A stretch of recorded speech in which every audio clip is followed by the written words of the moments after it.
Hello friend, welcome back. In our previous video, I have discussed about that asynchronous programming, and here also how can working with this, and also they have some of the issues like we cannot able to access our function all that value. You can see it's now display as undefined. So now I want to get this all the data. Better I will show you with another example. Okay, I want to show you with another example. Right now I close everything. Okay, I just simply create another function. Okay, I create another function and then I just name it as a fetch user. So that is our fetch user functions, and I want to load another method that I have done before, that is a set timeout. Okay, so into this set timeout, that will be passed two of this parameter. One is the function, right? I hope you already remember.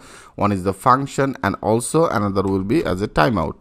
So I want to use the timeout as a 2000. So here I make it as a 2000. That means a 2 millisecond. Okay, that means a 2 second. Great. So I simply loaded that things in here, which is totally fine. And now I want to load one of the console log in here. So that is a function. Into the function area, I loaded that console log, and into this console log I put on the string value, hi, my name is Aryan. Okay, here I simply loaded on the string value, which is totally fine. And after that I take another function. Okay, I take another constant.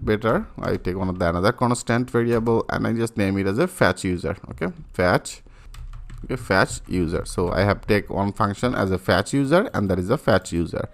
So into this fetch user area here, I want to declare some of the property. Okay, that means the user property, like as the ID, user ID if you want to add. So that will be one of the ID. Okay, I better name it as a user ID. I name one of the ID, which is totally fine. And also I take another name.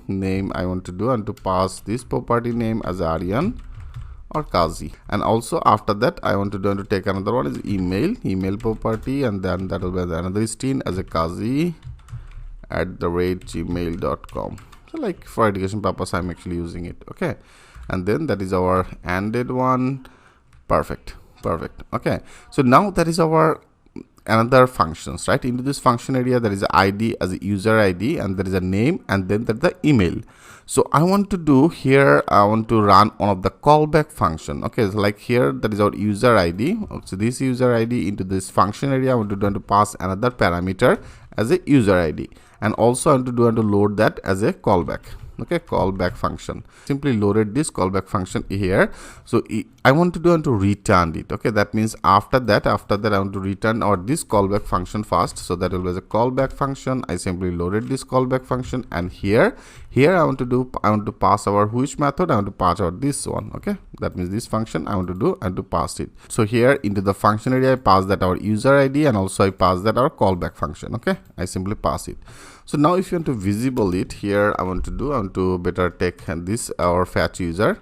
That is a fetch user, right? That is a fetch user function I have already created, and here I want to pass out the argument, like here our user ID, right? So I have already passed that user ID, and also I pass that as a callback. So now that is user ID. I want to pass one of the argument, that will be as a 1 2 3. Okay, 1 2 3 4 5. So that will be our user ID, and also after that there is another parameter as a callback. So into this callback area I want to pass another function. Okay, I pass another function, and I just here I pass one of the user, one of the parameter. Okay friend, here I simply pass one of the user parameter. Now if you show this with the console log, okay, with the console log I want to display our this user. Okay, so now if you want to check it, like this user is perfectly get or not, now click as a save all, and it will be also loaded after the 2 seconds, right? I click as a save all. Now go there, click as a refresh.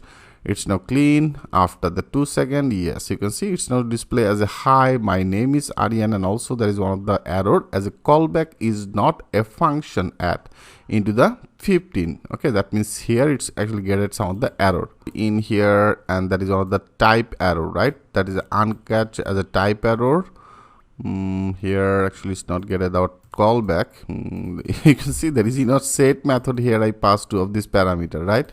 So that should be obviously in here. Here I want to pass both of these. That is one of the user ID, and user ID value I have already passed it from here, and that is our callback function. Okay, now I want to add it in here. Now let's check this out. If you click as a save all, now go there, click as a refresh.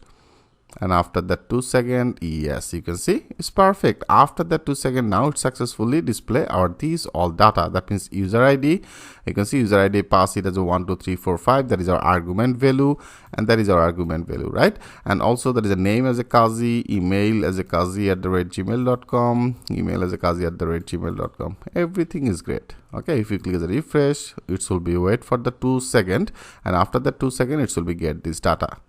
I hope, friend, it's very much clear to you how can deal with this. That is one of the asynchronous programming features. Okay, so that is one of the callback functions. With this callback function, you can do this work. Okay, so in our next video, I will discuss about that callback help. How can working with this? I will show you that things with a live example. So thanks for watching. I will see you in the next video.